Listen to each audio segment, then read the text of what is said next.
Welcome to जोश education. कैसे हैं आप लोग? आई होप कि सब लोग ठीक होंगे। बेटा आज हम केमिस्ट्री के क्वेश्चंस डिस्कस करेंगे, केमिस्ट्री के इम्पॉर्टेंट क्वेश्चंस बोर्ड एग्ज़ाम के लिए। तो जो स्टार्टिंग के जो 4 चैप्टर्स हैं 1 2 3 4, इनके हम कुछ क्वेश्चंस डिस्कस करेंगे आज। बेटा फर्स्ट क्वेश्चन है, विस्थापन अभिक्रिया का उदाहरण दीजिए। ठीक है, विस्थापन अभिक्रिया का उदाहरण। विस्थापन अभिक्रिया को उदाहरण देने के लिए पहले आपको ये पता होना चाहिए कि विस्थापन अभिक्रिया कहते किसे हैं। विस्थापन अभिक्रिया वो अभिक्रिया होती है जिसमें कोई ज़्यादा क्रियाशील तत्व जो होता है, कोई ज़्यादा रिएक्टिव तत्व कम रिएक्टिव तत्व को वहाँ से हटा के और खुद जुड़ जाता है, उसको डिस्प्लेस कर देता है। तो उसे कहते हैं हम डिस्प्लेसमेंट रिएक्शन इंग्लिश में, और हिंदी में कहते हैं विस्थापन अभिक्रिया। ठीक है, अब कौन ज़्यादा रिएक्टिव है और कौन कम रिएक्टिव है, ये आपको कैसे पता चलेगा? तो पिछली वीडियोज़ में मैंने आपको एक न्यूमोनिक बताया था रिएक्टिविटी सीरीज़ याद करने का। वो न्यूमोनिक था केदार, नाथ, का, माली, आलू, ज़रा, फीके, पकाता है। और इसके बाद 4 आपको खुद याद करने होते हैं, कॉपर, मरकरी, सिल्वर और गोल्ड। ये Ag है। ठीक है, तो ये पूरा निमोनिक था। केदारनाथ का माली, आलू ज़रा, फीके पकाता है, और कॉपर, मरकरी, सिल्वर, गोल्ड आपको खुद से याद करना है।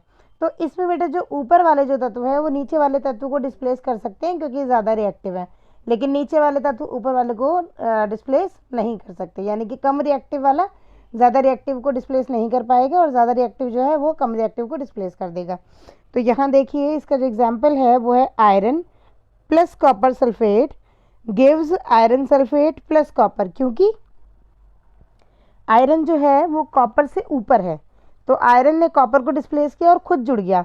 अगर ये रिएक्शन होता कि आयरन सल्फेट की कॉपर से रिएक्शन करानी है तो इसकी कोई रिएक्शन नहीं होती, इसका आंसर होता नो रिएक्शन, क्योंकि कॉपर कभी भी आयरन को डिस्प्लेस नहीं कर सकता। तो ये विस्थापन अभिक्रिया का उदाहरण है, iron plus copper sulphate gives iron sulphate plus copper. ठीक है, नेक्स्ट क्वेश्चन पे चलेंगे। ये न्यूमोनिक याद कर लीजिएगा, पहले भी डाला हुआ है वीडियो में और आज भी एक्सप्लेन किया है। ठीक है, न्यूमोनिक इम्पॉर्टेंट है कि कौन किसको डिस्प्लेस करेगा, ये आपको पता होना चाहिए। सेकंड क्वेश्चन, सबसे अधिक क्रियाशील धातु कौन सी है? तो इसका आंसर है पोटेशियम। अभी आपने देखा न्यूमोनिक में सबसे ऊपर था केदार यानी कि के यानी कि पोटेशियम, तो पोटेशियम सबसे ज़्यादा क्रियाशील धातु है। और सबसे कम क्रियाशील धातु कौन सी है? तो लास्ट में गोल्ड आया था, तो गोल्ड सबसे कम क्रियाशील धातु है। क्वेश्चन नंबर 4,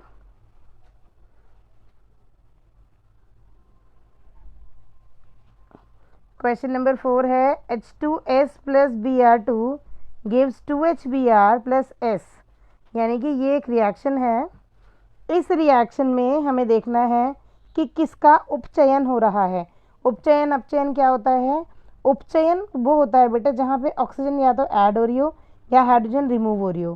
तो इस पूरी रिएक्शन में ऑक्सीजन तो है नहीं, तो हम हाइड्रोजन देखेंगे कि हाइड्रोजन कहाँ पे रिमूव हो रही है। तो अगर आप देखोगे तो यहाँ पे हाइड्रोजन सल्फाइड है और यहाँ पे हाइड्रोजन ब्रोमाइड है। यहाँ पे 2 हाइड्रोजन थी और यहाँ पे ये रिड्यूस होकर 1 हाइड्रोजन हो गई है कंपाउंड में, यानी कि हाइड्रोजन कहाँ पे कम हो रही है? हाइड्रोजन सल्फाइड से कम हो रही है, तो हाइड्रोजन सल्फाइड का उपचयन हो रहा है। तो इसका आंसर है हाइड्रोजन सल्फाइड। ठीक है, नेक्स्ट क्वेश्चन देखिए, क्या होगा जब बिना बुझा हुआ चूने में जल मिलाया जाता है? इसकी आपको रासायनिक समीकरण बतानी है। तो सबसे पहले बिना बुझा चूना होता क्या है, उसका जो सूत्र है वो क्या होता है? वो होता है कैल्शियम ऑक्साइड, उसका फॉर्मूला होता है CaO। तो यानी कि कैल्शियम ऑक्साइड CaO की जब हम वाटर से रिएक्शन कराते हैं तो क्या होता है? तो CaO जब वाटर से रिएक्शन करेगा तो कैल्शियम हाइड्रोक्साइड बनेगा और बहुत सारी ऊष्मा निकलेगी। ये बहुत क्या कहते हैं उसे, ऊष्मा क्षेपीय अभिक्रिया है। ठीक है, बहुत सारी ऊष्मा इसमें रिलीज होती है। अगला क्वेश्चन, ऊष्मा शोषी अभिक्रिया का उदाहरण दीजिए। ऊष्मा शोषी अभिक्रिया क्या होती है बेटा, ये आपको पता होना चाहिए। ऊष्मा शोषी अभिक्रिया वो होती है जिसको कराने के लिए हमें ऊष्मा की ज़रूरत होती है, मतलब बिना ऊष्मा दिए, बिना हीट किए, बिना गर्म किए वो रिएक्शन नहीं होगी। ठीक है, तो ये दोनों रिएक्शन इसकी नहीं है, मैंने क्रॉस लगाया हुआ है, ये रिएक्शन इसकी है। आयरन सल्फेट, ठीक है, आयरन सल्फेट को जब हम हीट करते हैं यानी कि ऊष्मा देते हैं तो बनेगा iron oxide Fe2O3 plus sulphur dioxide और सल्फर ट्राइऑक्साइड, ठीक है। इसके लिए हमें ऊष्मा की ज़रूरत पड़ी, इसीलिए ये ऊष्मा शोषी है, ठीक है। ऐसी कोई भी रिएक्शन सॉरी ऐसी कोई भी रिएक्शन जिसको कराने के लिए हमें हीट करना पड़े सोल्यूशन को, या कोई भी चीज़ है, कोई भी अभिकारक है, उसको जब हमें हीट करना पड़ेगा तो वो जो अभिक्रिया है वो ऊष्मा शोषी अभिक्रिया कहलाती है। जैसे फोटोसिंथेसिस भी इसका एग्जाम्पल है, इवोपरेशन भी इसका एग्जाम्पल है ऊष्मा शोषी अभिक्रिया का, तो हमने इसमें यहाँ पे ये एग्जाम्पल दिया है, ठीक है। नेक्स्ट क्वेश्चन है, चिप्स के पैकेट में भरी जाने वाली गैस। चिप्स का पैकेट बेटा बहुत सारे जो ईटेबल्स होते हैं आप देखते हो उनके पैकेट्स जो होते हैं वो बहुत फूले हुए होते हैं और उसके अंदर बहुत कम सामान होता है, लेकिन वो बहुत फूले हुए होते हैं। तो क्यों फूले हुए होते हैं? क्योंकि उसमें ऑक्सीडेशन ना हो, उसका ऑक्सीकरण ना हो।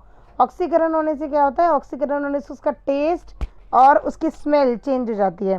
तो उससे बचने के लिए हम इसमें गैस भर के रखते हैं नाइट्रोजन, जिससे कि वो ऑक्सीजन के कांटेक्ट में ना आए, ठीक है। तो इसका आंसर है नाइट्रोजन। चिप्स के पैकेट में भरी जाने वाली गैस नाइट्रोजन। नेक्स्ट क्वेश्चन है, N2 + H2 = NH3। इसको बैलेंस करना है, ठीक है, यानी कि इसको आप संतुलित करोगे।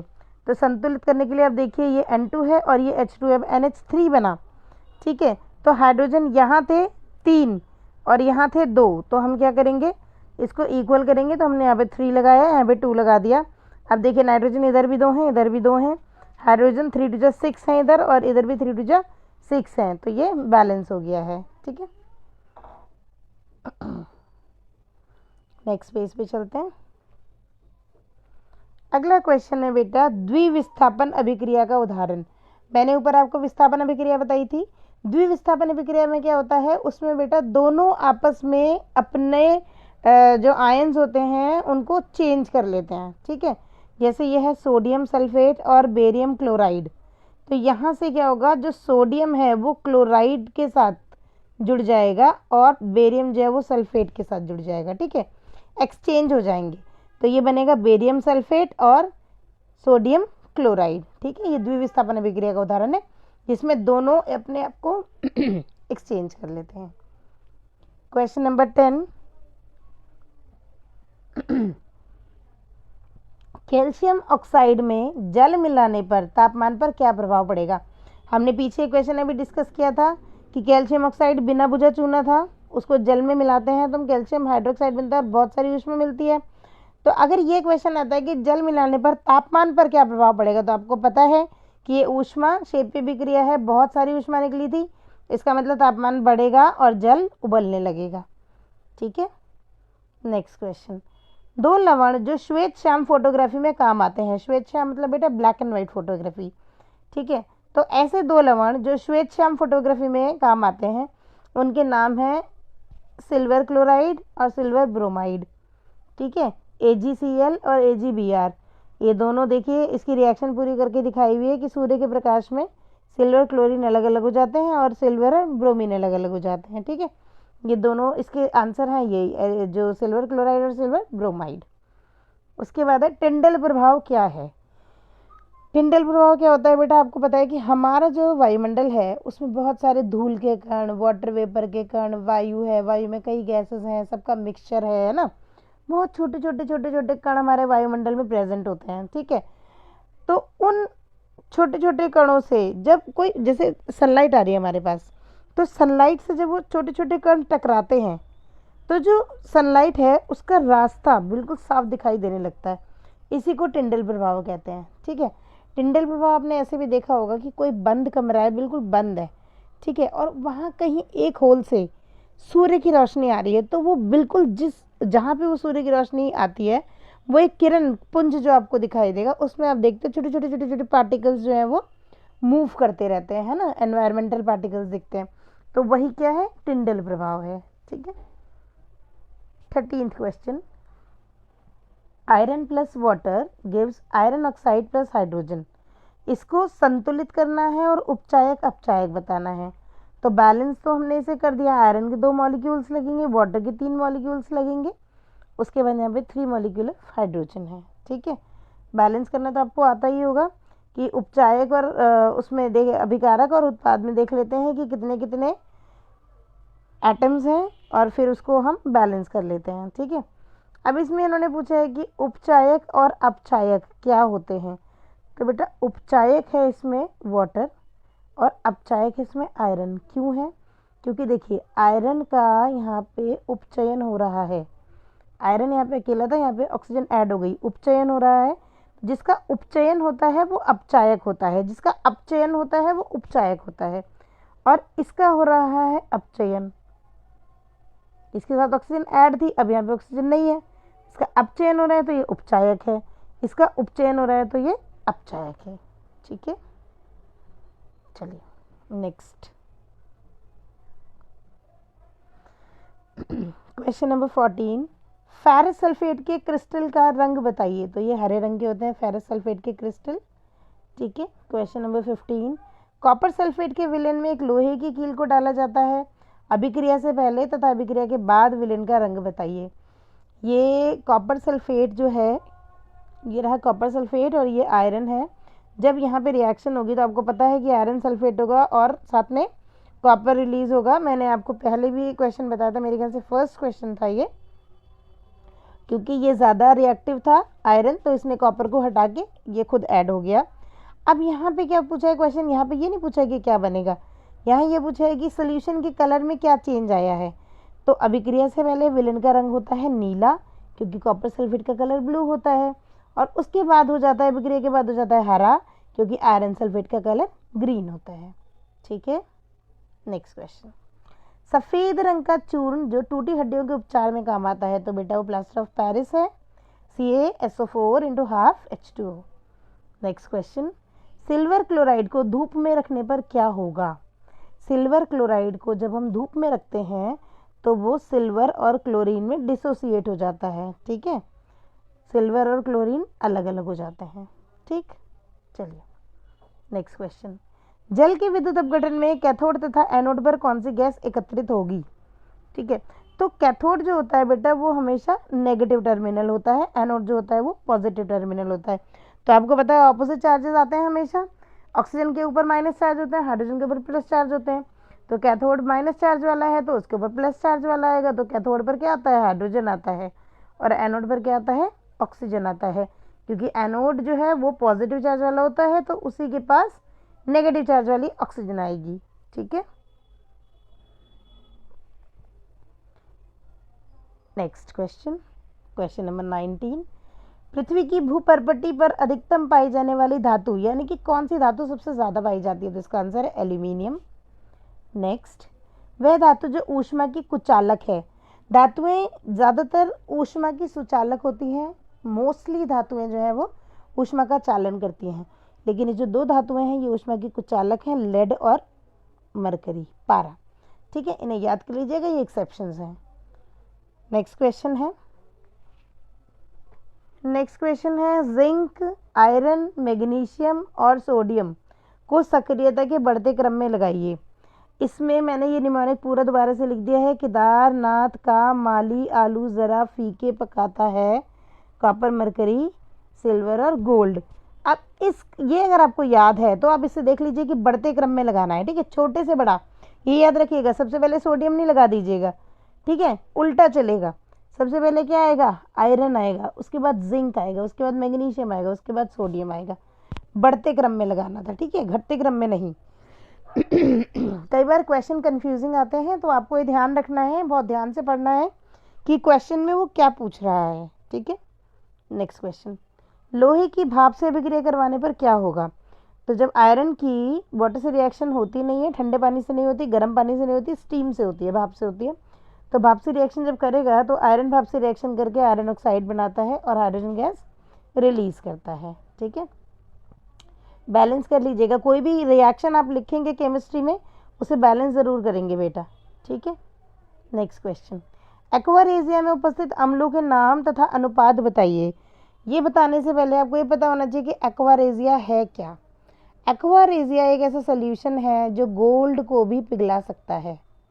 ठीक है, गोल्ड ऑर्नामेंट को ज़्यादातर साफ़ करने के लिए सुनार इसका यूज़ करते हैं। आप जाते हो ना कई बार कि पॉलिश कर दो, हमारे जो जेवर है मम्मी जाती होंगी कि इनकी पॉलिश कर दो, इन्हें साफ़ कर दो, तो वो क्या करते हैं एक्वा रेजिया में डुबाते हैं और आपको निकाल के दे देते हैं और वो चमक जाता है और मम्मी खुश हो जाती हैं। लेकिन इसका रीज़न एक ये होता है कि वो उसमें ना बस डाल के निकालते हैं तो गोल्ड की एक बहुत पतली लेयर उसमें चली जाती है, तो जो ऊपर की मैली लेयर होती है वो मेल्ट होकर चली जाती है, तो वो नीचे से नीचे वाली लेयर आती है तो हमें लगता है वो चमक गया, लेकिन बहुत थोड़ा सा गोल्ड जो है वो उसके साथ चला जाता है। ठीक है, तो एक्वा रेजिया जो है उसमें 2 अम्ल होते हैं, हाइड्रोक्लोरिक अम्ल और नाइट्रिक अम्ल। ठीक है, और 21 रेशो में होते हैं, 3:1 के रेशो में होते हैं। हाइड्रोक्लोरिक अम्ल होता है 3 रेशो का और HNO3 1 रेशो में होता है। ठीक है, नेक्स्ट आयनिक यौगिकों के 2 उदाहरण दीजिए। आयनिक यौगिक क्या होते हैं बेटा? आयनिक यौगिक वो होते हैं जो इलेक्ट्रॉन के आदान प्रदान से बनते हैं। ठीक है, जैसे है MgCl2, तो MgCl2 में आप देखोगे जो Mg है मैग्नीशियम है उसके ऊपर प्लस के 2 चार्जेस होते हैं। ठीक है, और जो क्लोरीन है क्लोरीन के ऊपर माइनस का 1 चार्ज होता है, तो इसको बैलेंस करने के लिए 2 प्लस चार्जेस के लिए हमें 2 माइनस चाहिए, तो हमें 1 क्लोरीन और ऐड करना पड़ेगा यहाँ पे। ठीक है, अब 2 माइनस हो गए 2 प्लस हो गए, बैलेंस हो जाएंगे, तो ये दोनों मिलके एक कंपाउंड बनाएंगे MgCl2। ये आयनिक यौगिक है, क्यों? क्योंकि मैग्नीशियम ने अपने 2 इलेक्ट्रॉन क्लोरीन को दिए हैं। ठीक है, मैग्नीशियम ने दिए इसीलिए इसके ऊपर प्लस चार्ज आ गया, क्लोरीन ने लिए इसीलिए इसके ऊपर माइनस चार्ज आ गया। तो जब इलेक्ट्रॉन्स के आदान प्रदान से जो यौगिक बनते हैं उन्हें आयनिक यौगिक कहते हैं। तो इसका एक एग्जाम्पल है MgCl2 मैग्नीशियम क्लोराइड, और दूसरा एग्जाम्पल है NaCl सोडियम क्लोराइड। ठीक है, ये दिया हुआ है, सेम प्रोसेस है। नेक्स्ट क्वेश्चन, X तथा Y एक यौगिक बनाते हैं जिसमें X अपना इलेक्ट्रॉन देता है और Y पाता है, मतलब Y लेता है, तो यौगिक का गलनांक उच्च होगा या निम्न? ये वही आयनिक यौगिकों की बात हो रही है बेटा। तो जब आयनिक यौगिक बनते हैं तो आयनिक यौगिकों का जो गलनांक होता है वो हमेशा बहुत उच्च होता है, गलनांक क्वथनांक दोनों ही उच्च होते हैं। ठीक है, तो इसमें जब इलेक्ट्रॉन दिया X ने और Y ने इलेक्ट्रॉन लिया, इसके अंदर आयनिक यौगिक बनाएगा, आयनिक यौगिक बनाएगा तो गलनांक उच्च होगा।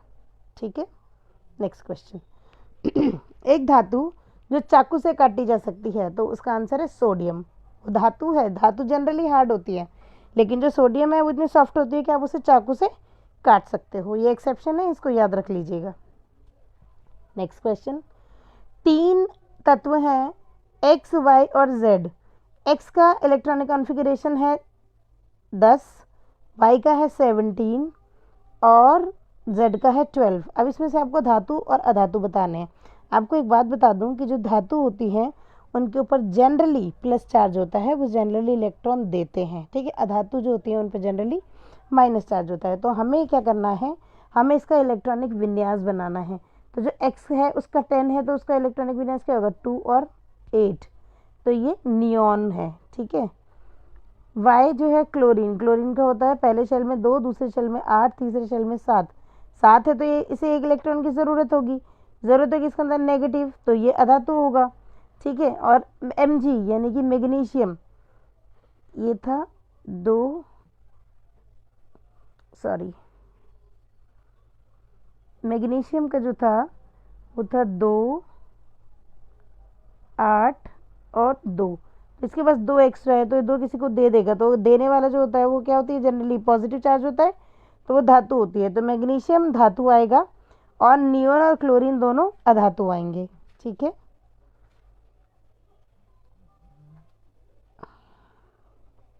नेक्स्ट क्वेश्चन, एक अधातु जो विद्युत की चालक है, तो बेटा ये ग्रेफाइट है। अधिकतर जो अधातु होती हैं वो विद्युत का चालन नहीं करते, लेकिन कार्बन का एक अपर रूप है ग्रेफाइट जो विद्युत का चालन करता है। ठीक है, नेक्स्ट क्वेश्चन, एक अधातु जिसमें चमक है, तो आप इसमें ग्रेफाइट भी लिख सकते हो और आप इसमें आयोडीन भी लिख सकते हो, दोनों अधातु है और दोनों में चमक होती है, बाकी अधातुओं में चमक नहीं होती। नेक्स्ट क्वेश्चन है, 2 धातुएं जो मुक्त अवस्था में पाई जाती हैं। मुक्त अवस्था में कौन सी पाई जाएंगी? जो रिएक्टिविटी सीरीज में जितना नीचे आप चलते जाओगे उतनी कम रिएक्टिव धातु होंगी, तो जो सबसे नीचे की जो 2 धातुएं हैं वो तो मुक्त अवस्था में पाई जाएंगी, रिएक्टिव ही नहीं होंगी। तो उसका आंसर है सिल्वर और गोल्ड, फॉर्मूला है Ag और Au। नेक्स्ट क्वेश्चन, एक धातु जिसका एनोडीकरण किया जाता है, एनोडीकरण एल्यूमिनियम का किया जाता है बेटा, इसका आंसर एल्यूमिनियम है। नेक्स्ट उभयधर्मी ऑक्साइड के दो उदाहरण। इसके लिए आपको पहले पता होना चाहिए कि उभयधर्मी ऑक्साइड क्या होते हैं। जो धातु ऑक्साइड होते हैं बेटा वो क्षारकीय होते हैं, ठीक है, और जो अधातु ऑक्साइड होते हैं वो अम्लीय होते हैं। लेकिन कुछ ऑक्साइड ऐसे होते हैं जो अम्ल और क्षार दोनों से रिएक्शन करते हैं, लवण और जल बनाते हैं। तो ऐसे तीन वो हैं ऑक्साइड्स हैं, एक है Al2O3 एल्यूमिनियम ऑक्साइड, एक है ZnO जिंक ऑक्साइड, और एक है PbO। PbO मतलब लेड ऑक्साइड, ठीक है। तो ये उभयधर्मी ऑक्साइड के उदाहरण है। तीनों में से आप कोई भी दो लिख सकते हो। नेक्स्ट क्वेश्चन, जिंक की पत्ती को कॉपर सल्फेट के विलय में डुबोने पर क्या होगा। जिंक की रिएक्शन हमें करानी है कॉपर सल्फेट से, ठीक है।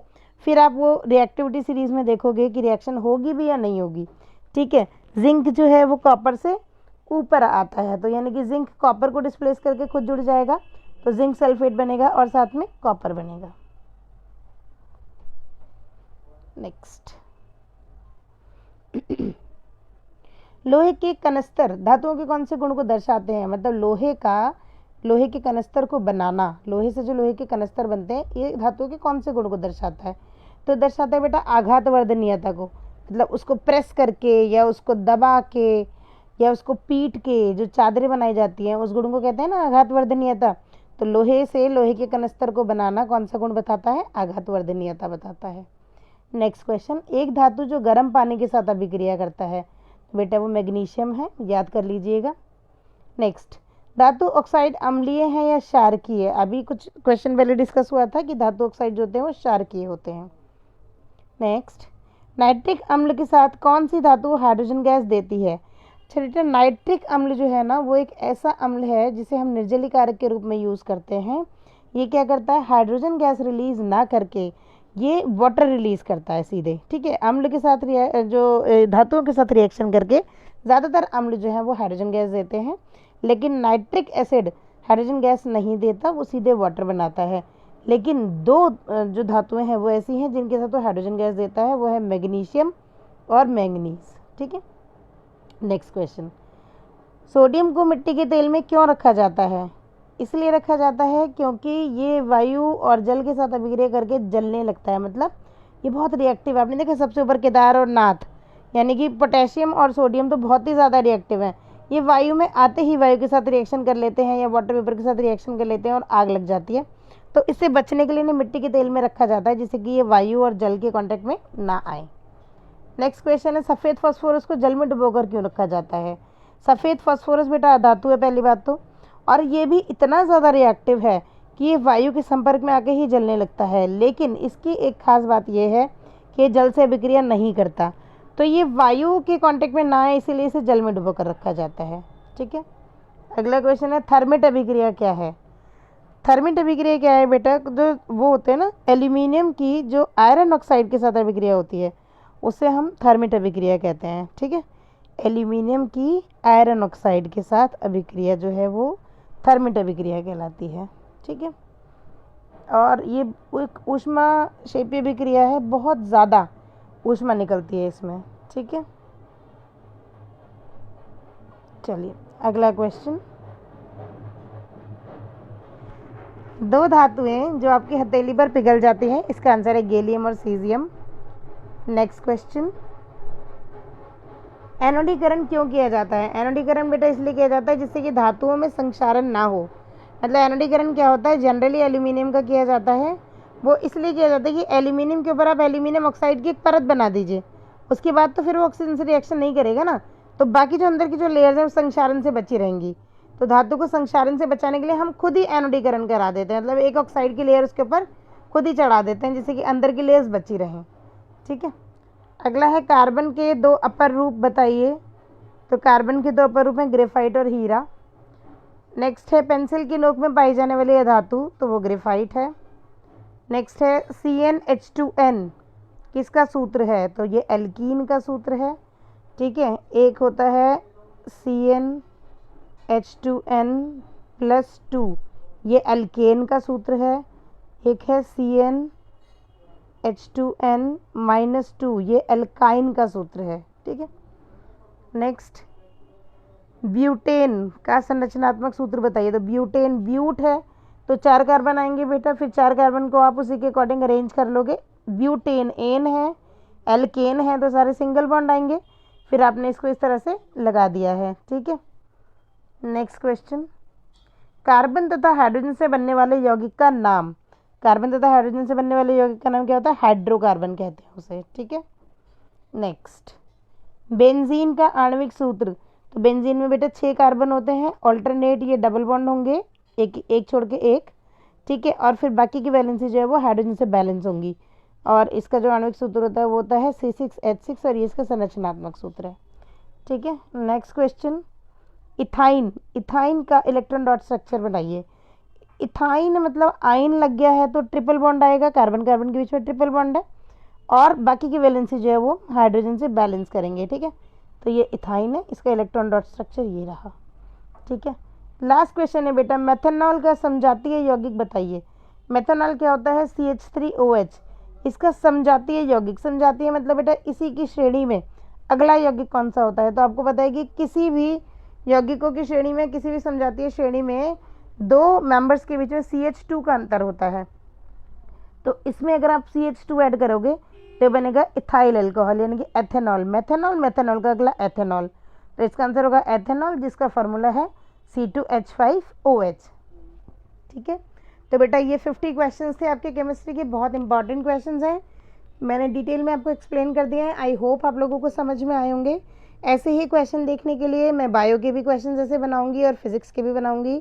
ऐसे ही क्वेश्चन देखने के लिए मेरे चैनल को सब्सक्राइब कर लीजिए, और अगर समझ में आए, पसंद आए, क्वेश्चंस इंपॉर्टेंट लग रहे हैं तो लाइक कर दीजिए, अगर कोई डाउट है तो कमेंट कर दीजिए। Thanks for watching Josh Education.